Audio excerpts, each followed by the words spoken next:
Hello दोस्तों, subject music में आप सभी का हार्दिक अभिनंदन है। आज मैं आप लोगों को ब्रांच ऑफ मैथमेटिक्स कैलकुलस आप लोग पढ़े होंगे। तो कैलकुलस के एक पार्ट इंटीग्रेशन, कैलकुलस का एक पार्ट इंटीग्रेशन का बेसिक कॉन्सेप्ट और बेसिक फार्मूला बताने वाला हूँ। यह बेसिक कॉन्सेप्ट और बेसिक फार्मूला इतना इम्पोर्टेंट है कि आप इंटीग्रेशन से रिलेटेड जितने भी चैप्टर बनाएंगे उसमें आपको बहुत उपयोगी साबित हो सकता है। अभी मैं आप लोग को सिर्फ इंटीग्रेशन से रिलेटेड फार्मूला दिया हूँ और इसका कॉन्सेप्ट बताने वाला हूँ, लेकिन एक और वीडियो में डालूँगा जिसमें इंटीग्रेशन और डिफरेंशिएशन दोनों को फार्मूला एक साथ में दूंगा। क्योंकि इंटीग्रेशन क्या है? इंटीग्रेशन जो है डिफरेंशिएशन का अपोजिट है ना। आप अगर इंटीग्रेशन का फार्मूला अगर आपको याद हो जाता है तो डिफरेंशिएशन का फार्मूला भी आप आसानी से याद कर सकते हैं। तो वो दोनों को मैं एक बार दूंगा, लेकिन आज मैं इसलिए सिर्फ इंटीग्रेशन का फार्मूला दे रहा हूँ क्योंकि ये जो थोड़ी कॉपी है थोड़ी छोटी है और बहुत जल्द ही हम आप लोग के बीच में लाइव वीडियो आकर पढ़ाएंगे, तो उसमें आप लोग को हम अच्छे से बताएंगे। क्योंकि अभी बजट थोड़ा कम है, उसके आधार पर हम आप लोग को बता रहे हैं। तो इंटीग्रेशन का जो चैप्टर है सबको पता है कि बहुत ही इम्पोर्टेंट होता है। आप 12th का अगर एग्ज़ाम देने वाले हैं तो आइए हम लोग इंटीग्रेशन, अर्थात अगर हिंदी इसको बहुत सारा बच्चा नहीं जानते होंगे तो उनको मैं समझाना चाहूँगा कि ये हम लोग आज इंटीग्रेशन पढ़ रहे हैं, जिसका हिंदी होता है समाकलन। क्या होता है? समाकलन। और डिफरेंशिएशन पढ़ेंगे हम लोग बाद में, अवकलन।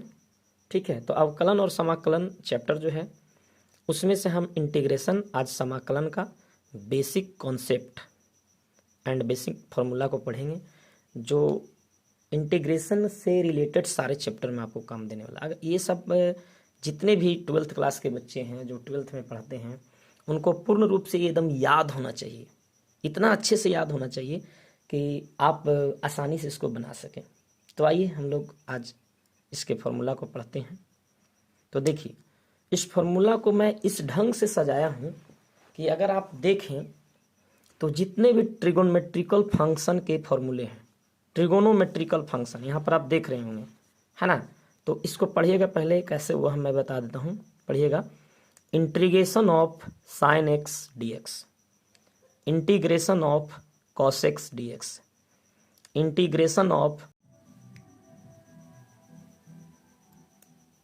आप लोगों ने अभी जाना कि साइन एक्स का रिलेशन कॉस के साथ होता था और कॉस का रिलेशन साइन के साथ, सेक का रिलेशन टैन के साथ और कॉसेक का रिलेशन कॉट के साथ। तो यही फॉर्मूला यहाँ पर हम लोग उपयोग करेंगे। देखिए एकदम आसानी से इसको हम इधर लिख देंगे, है ना। तो साइन एक्स यहाँ है, तो बताइए फॉर्मूला क्या था? Sine square theta plus cos square theta बराबर 1 होता था।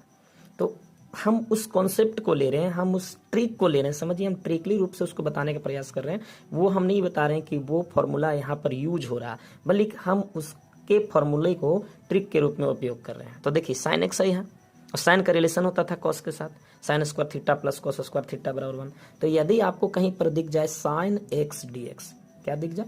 साइन एक्स डी एक्स, तो आप क्या करिएगा? साइन एक्स डी एक्स है ही, तो इधर क्या हो जाएगा? कॉस एक्स हो जाएगा। ये भी ध्यान रखिएगा कि यदि कॉस हम लिख रहे हैं तो इसके पहला लेटर क्या आ रहा? सी।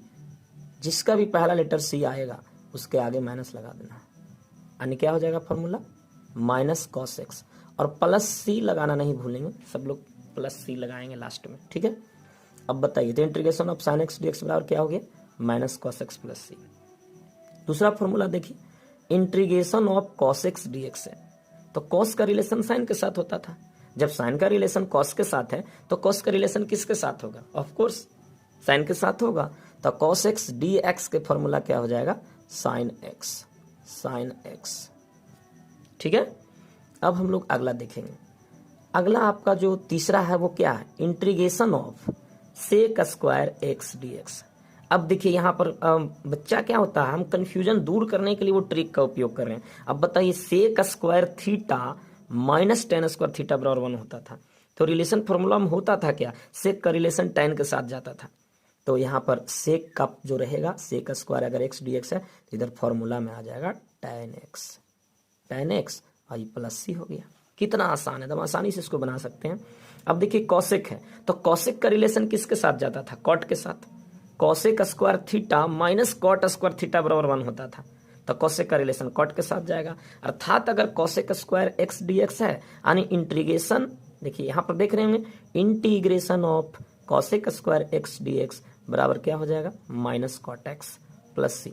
अब आप पूछिएगा सर यहाँ माइनस क्यों लगाएं, तो देखिए यहाँ कॉसेक्स में पहला लेटर क्या था? सी, तो माइनस लगा, तो कॉट में भी पहला लेटर सी है तो माइनस लगेगा। हम पहले ही बता चुके हैं, हम ट्रिकली रूप से समझाने का खूब प्रयास करेंगे। ये सी है, जैसे ही सी आएगा पहला लेटर माइनस लगा दीजिएगा। ये बेसिक फॉर्मूला के लिए हम सिर्फ प्रयोग कर रहे हैं। अब देखिए यहाँ पर sec x into tan x है। अब आप सीधा सोचिएगा कि सर ये तो सेक और टैन दोनों है, क्या लगाएं, है ना? तो सेक और टैन दोनों रहेगा, कॉसेक कॉट दोनों रहेगा, तो यहाँ तो डायरेक्टली रिलेशन ही लिखा हुआ कि सेक स्क्वायर, हम लोग पढ़ते थे इसको 10th में, sec square theta minus tan square theta बराबर 1, तो सेक का रिलेशन टैन के साथ होता था। अगर दोनों दे दे तो इसके आगे वाला सिर्फ लिख देना, यानी ये क्या हो जाएगा? Sec x into tan x, तो सेक एक्स हो जाएगा प्लस सी इधर लगा देना है। और कॉसेक इंटू कॉट एक्स, तक कॉसेक का रिलेशन कॉट के साथ ही तो होता था, cosec square theta minus cot square theta बराबर, तो ये अगर दोनों दिया हुआ हो तो इसके आगे वाला हो जाएगा, यानी कॉसेक हो जाएगा। तो कॉसेक का पहला लेटर सी है तो माइनस में लिखाएगा, यानी क्या हो जाएगा? माइनस कॉसेक एक्स प्लस सी। इस प्रकार आप लोगों ने देखा कि ये 6 फॉर्मूला कितने आसानी से हम आप लोग को बताए हैं। अब देखिए यहाँ पर फॉर्मूला क्या कह रहा, integration of x to the power n। अगर इस तरह का फॉर्मूला हो तो एकदम बिल्कुल आसान है, आप लोग एकदम आसानी से इस तरह से कर दीजिएगा। सबसे पहले क्या लिखे हैं? Integration of x to the power n। तो ये फॉर्मूला जो होता है इतना आसान होता है कि जिसको आप कह नहीं सकते हैं। जो भी यहाँ पर है वो लिख दीजिए, पहले x के पावर n लिख दीजिए, अब प्लस में 1 जोड़ देना है और नीचे भी n प्लस 1 लिख देना है और प्लस में c लिख देना है। और यहाँ पर एक चीज और लिख देना है, n इज नॉट इक्वल -1। ऐसा इसलिए हम लिखे हैं कि यदि n इज नॉट इक्वल -1, इसका मतलब क्या होता है? ये बराबर देके हम इसको काटे हैं तो इसको क्या पड़ेगा? Is not equal, is not equal मतलब n का जो वैल्यू है, n का जो मान है -1 के बराबर नहीं है, ठीक है? तो n इज नॉट इक्वल -1 इसलिए लिखें कि अगर n का वैल्यू -1 होगा तो -1 और ये +1 कट के क्या हो जाएगा? 0। x टू द पावर 0 होगा तो सबको 1 बना देगा। और इधर क्या है? यहाँ पर तो पावर है नहीं, यहाँ तो n है, -1 और +1 अगर जुटा 0 हो जाएगा, भागा देके सब 0 बना देगा।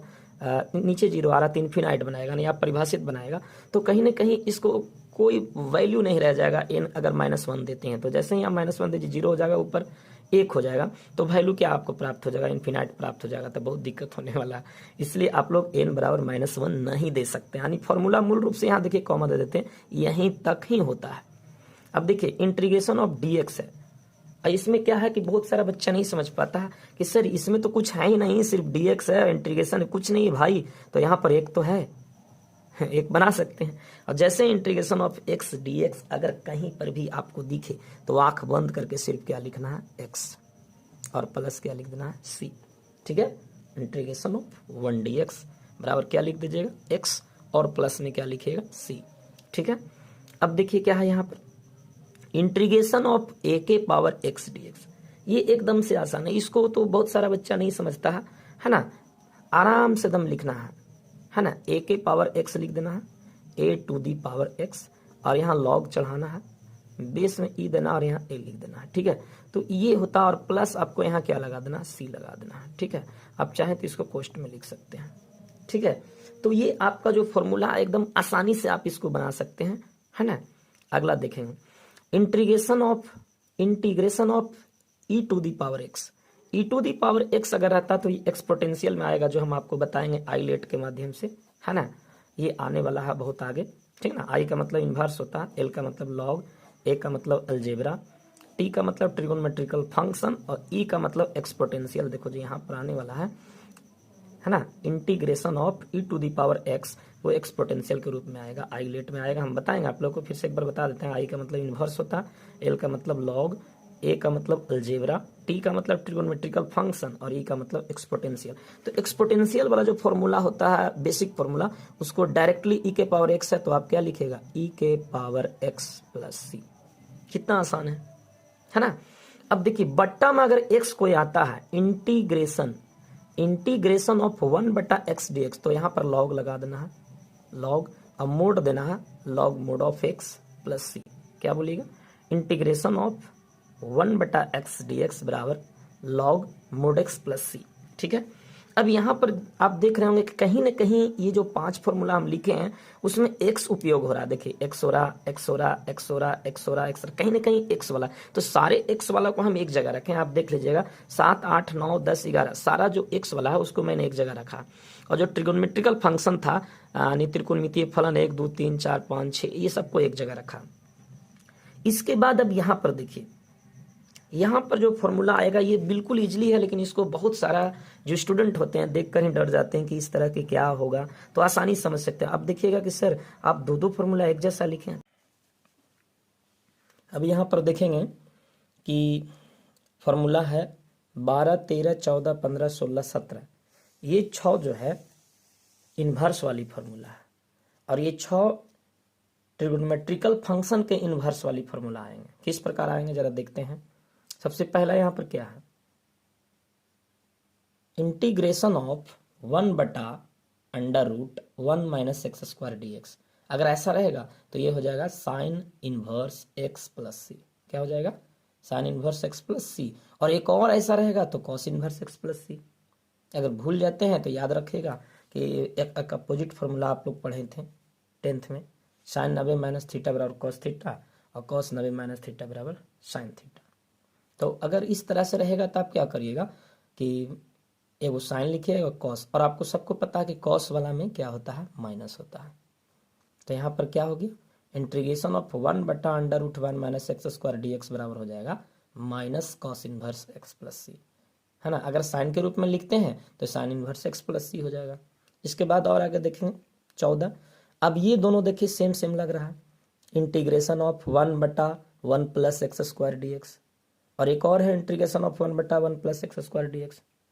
तो tan का जो अपोजिट होता था वो कौन होता था, अपोजिट नहीं, इस फॉर्मूला के अंतर्गत आप लोग को बताए थे कि यहाँ पर था कि साइन 90 माइनस थीटा बराबर कॉस थीटा, तो कॉस 90 माइनस थीटा बराबर साइन थीटा। यहाँ पर क्या होता था, tan 90 माइनस थीटा बराबर कॉट थीटा, और कॉट 90 माइनस थीटा बराबर tan थीटा। यहाँ tan और कॉट अपने इन्वर्स में अगर आएगा तो tan और कॉट एक दूसरे का विलोम होता है ना। तो यहाँ पर क्या हो जाएगा, integration of 1/1 plus x square dx बराबर हो जाएगा tan इनवर्स x प्लस सी।